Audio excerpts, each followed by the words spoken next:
Now, I'm sure you'd agree that your pet is a crucial part of the family, but what if I told you that they could actually save your life?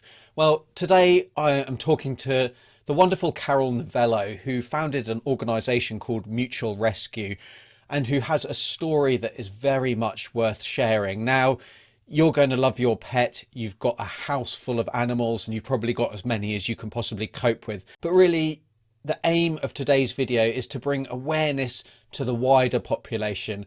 I'm sure you'll find some of these stories fascinating. I'm sure you'll be nodding your head in agreement with a lot of what we discuss. But what I'd really love you to do is to share the message that Carol delivers and help pets and help people. Carol Novello, I'm really delighted to be talking to you today. Well, thanks, Dr. Alex. It's great to be here. So before we get into kind of all of the fantastic work that you do, Carol, and the benefits of rescue animals and that whole massive topic, which is hugely important, I wanted to get a picture of just the size of the rescue dog and cat population, the size of the problem that we're really dealing with, because in the US alone, we're talking about millions of animals, aren't we? Yeah, there's about 6.5 million animals that are coming into the shelters in the United States every year. And of those, about 1 million to 1.5 million are still being euthanized. So we've made tons of progress, but that's still a really big number. And to put that into context, the human population of San Francisco is about 750,000. So you've got twice the human population of San Francisco in the equivalent of animals being euthanized every year. That's a lot of lives that still need to be saved. Yeah, when you put that into the human perspective, that's yeah, it's kind of unbelievable. And they're not just being Yeah. euthanized, are they, because of poor health or real, aggressive behaviors? It's just through being unwanted and not being able to be found homes. Is that right? Yeah, I think that's going to be the case for most of them. In world-class sheltering organizations, they're usually able to save over 95% of the animals, and there's 5% that either through natural high mortality, like you find with neonatal kittens, or aggression, or just diseases that have progressed so far early of life. So a good way to look at it is that of that 6.5 million, probably what's a reasonable amount is to say maybe 300,000 of those are being euthanized For kind of not able justifiable medical and for, yeah, behavioral problems. Yeah, absolutely. So yes, that's a yes. huge gap. So with that figure in mind, let's maybe jump back to kind of the beginning and your background, because you've got a Okay. very interesting background, as I understand it. You're not, you've not been in the animal rescue world your whole life. You started off kind of in the software world and kind of corporate America. So what's your background? What brought you into this world of rescuing animals and the benefits that they have to us as well? Yeah. Well, it certainly wasn't planned. It was an interesting journey. I actually started out, I got my MBA from Harvard and I went the corporate route.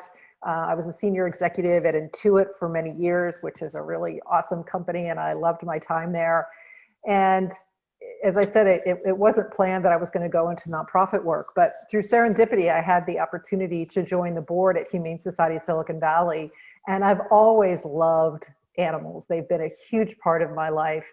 And it was such a great organization doing great work. And I thought, gosh, I should just jump in and do this. And I joined the board with no other intent than being on the board and serving through governance.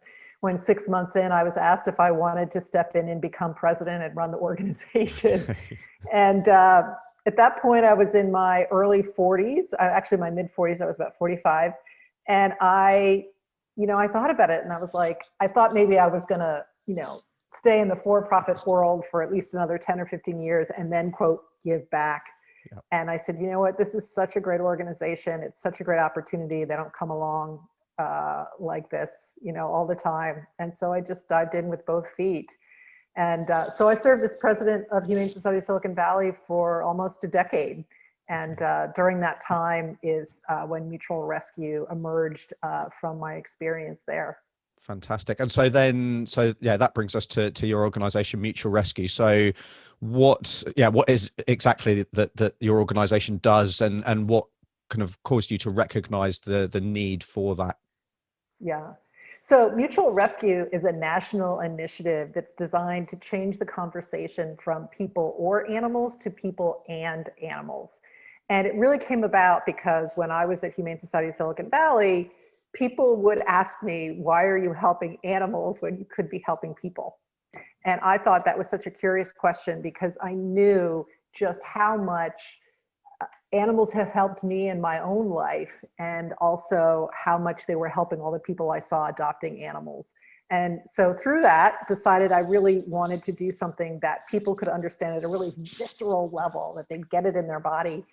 And so we started telling stories, we started making short films, and our short films just went insanely viral. And that led to the opportunity to create a book. And that led to an opportunity to start to develop programs and toolkits to enable shelters all across the country to implement programs that would help animals and people. And then also provide a way to establish a national brand that then we could attract corporate sponsors into the mix and have national messaging with funding that would go to the local level, which is the front lines of the rescue world, where the rubber hits the road in terms of Yeah. animals being saved and cared for and getting placed in loving homes. Yeah. So I love this because the message, it's not just it's not just our aim is to help reduce this euthanasia number and to rehome these animals that are in desperate need of homes, but it's also to help the people who are rehoming those animals and giving those animals a home. And I love how this, it's the people or animals becomes people and animals, and that ties in Yeah, really nicely with a lot of this One Health concept, which is a veterinary community and a human medical community is becoming, yeah, more and more prevalent. The recognition that the health of animals, the health of people, and the health of the planet are so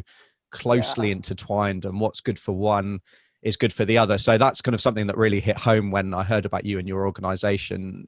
And yeah, I love that because I guess a lot of people, think that, well, if I'm going to give money, I'm going to donate to a people cause. It's a cause that's close to their heart. Is that really the reason why you think that the animal charities don't really get much funding or much public support?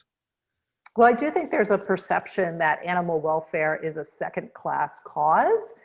And if you look at the numbers of the $449 billion that Americans gave to charity in 2019, only 3% went to animals and the environment combined.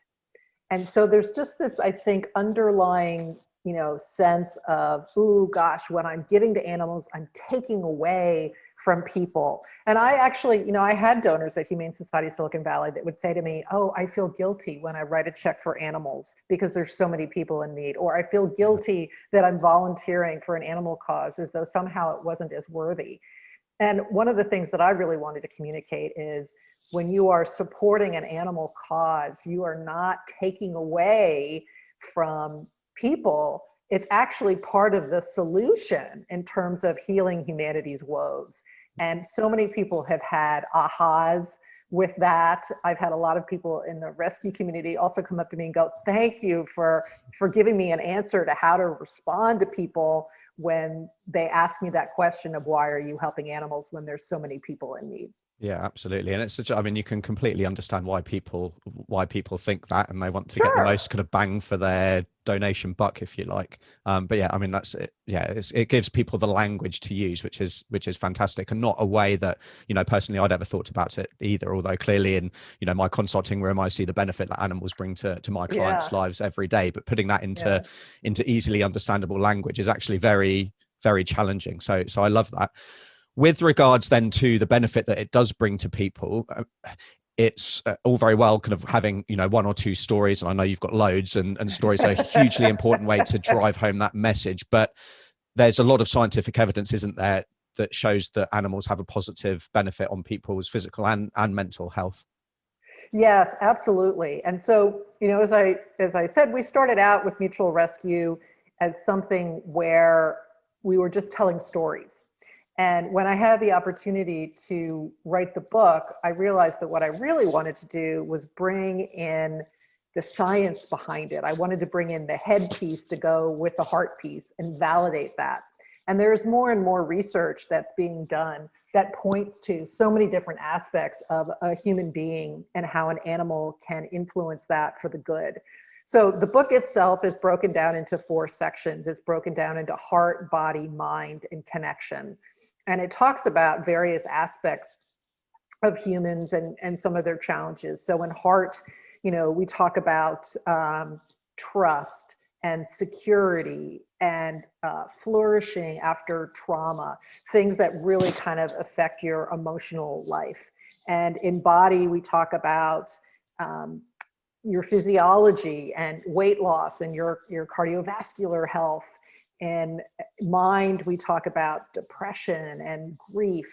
And in connection, we talk about relationships. And what's so interesting is there's research that supports the impact that animals are having on us, and it shows up physiologically in your body. So you're releasing oxytocin and prolactin and serotonin and all these feel good biochemicals when you're interacting with your pet. So it's not just in your head like, oh, I'm having an enjoyable experience. Your body is having an enjoyable experience and a positive experience that's helping you heal and become, have a better inner experience. Yeah, and I guess with that in mind, I mean, there's a lot of programs now as well, taking dogs into hospitals or into Yeah. kind of old people's homes and things like that. But what I found interesting is that people, kind of doctors, are kind of prescribing, if you like, a pet Yeah. to help their clients or to Yeah, help there their was some patients. yeah, there was some interesting research that I talk about in the book, and it's 60% of doctors believe that animals can have an impact on your health, and 97% said that they, would actually prescribe an animal. Um, and in fact, our very first film, Eric and Petey, which is a story about an overweight man, and he went to go see a naturopathic doctor, and the very first thing that she said, her first prescription to him, was to go and adopt a shelter dog and walk him a half an hour at least once a day. And Yeah. so I love that. I love that doctors are seeing that impact, and they recognize the various ways. I mean, it's not the doctor that made that prescription for Eric. It wasn't just about getting him physically active. She also really saw he wasn't very connected socially and that he needed to have an emotional experience. And Eric will say the first time he ever really experienced what felt like true unconditional love came from Petey. And that's a really pretty profound experience for a person to have and to know what that feels like.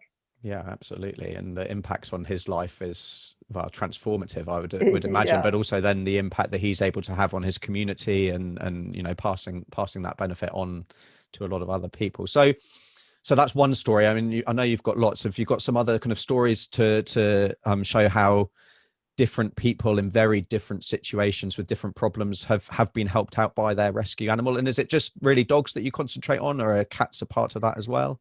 Cats are a part of it as well. We've done films that include both dogs and cats. And in the book, there's actually a chapter on other kinds of animals, including horses and pigs and donkeys. And so it's not just limited.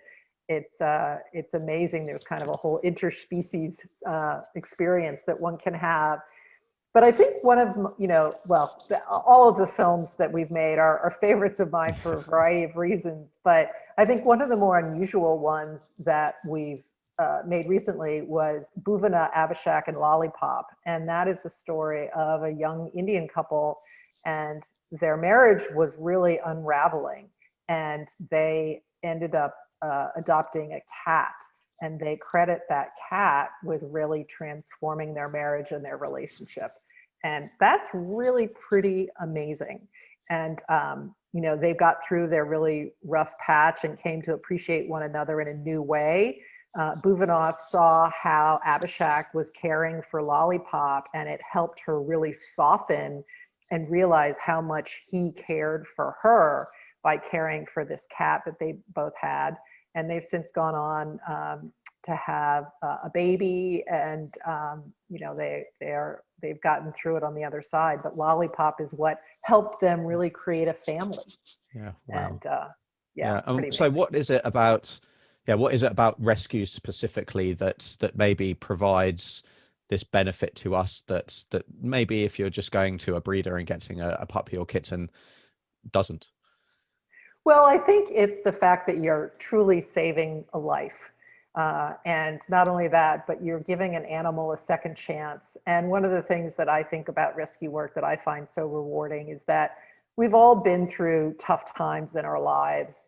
And a lot of times, getting through that can be challenging. And I think when we give a rescue animal a second chance, we realize that we deserve our own second chances too.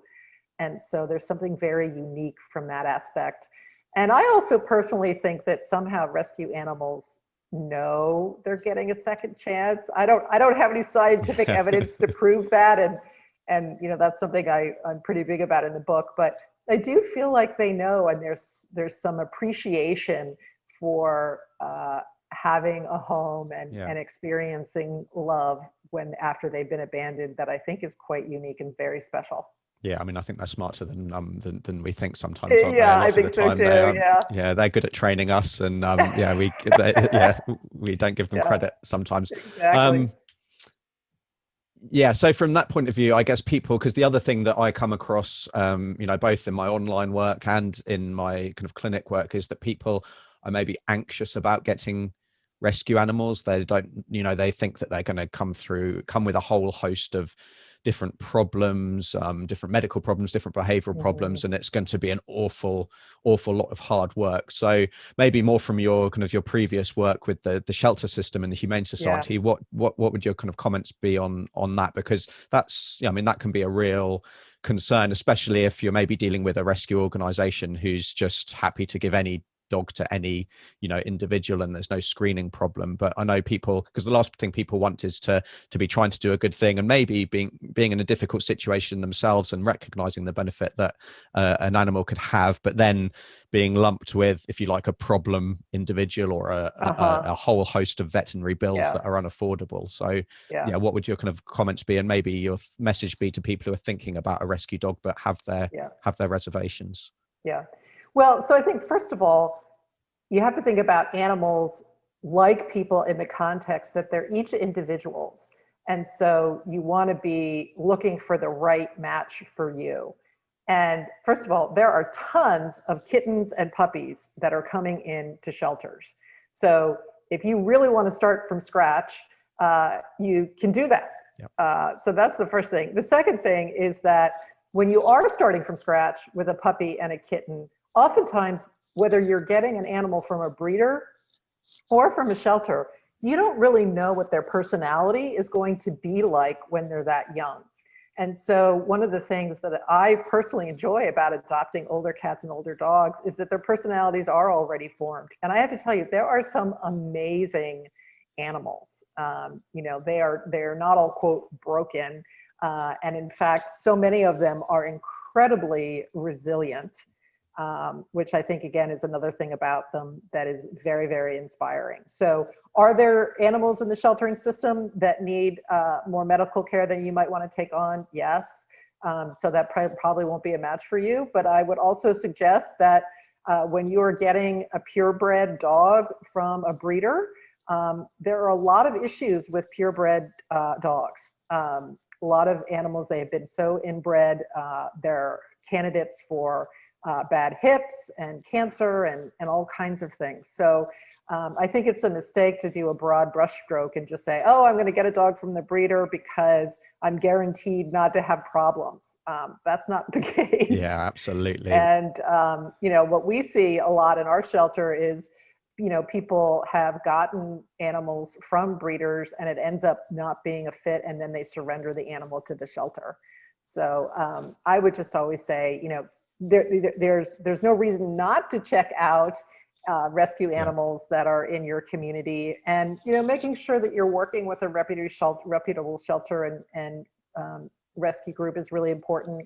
At Humane Society of Silicon Valley, we will always take an animal back, whatever, if you adopted it a week ago or 10 years ago, we will always take that animal back if for some reason it's not a fit or something happens. And Yeah. so, that needs to be okay. I mean, obviously we want to make a great match and hope that it's going to stick. But sometimes it's not a match, and I think we have to take a little bit of that stigma away. I mean, when you look at divorce, the divorce rate is 50%. So, sometimes it just doesn't fit, but you Yeah. want to do your best to make a great match. Yeah, absolutely. And life changes, doesn't it? And through no fault Yeah. of our own, and what may be fine for, yeah, even 10 years, situations change. I mean, the current situation that we find ourselves in across the world is a prime example of that. And I guess Yeah. from the rescue point of view, they've, they're most dogs are in there through no, and cats are through no fault of their own. Of their So own. much Yeah. like we might have fallen upon hard times, that's exactly the same with them. And yeah, it's funny you say about Yeah. the purebred dogs having problems. I mean, some breeds are just walking vet bills, aren't they? And They you are. can almost They guarantee are. problems, and some of them can be incredibly expensive and frustrating.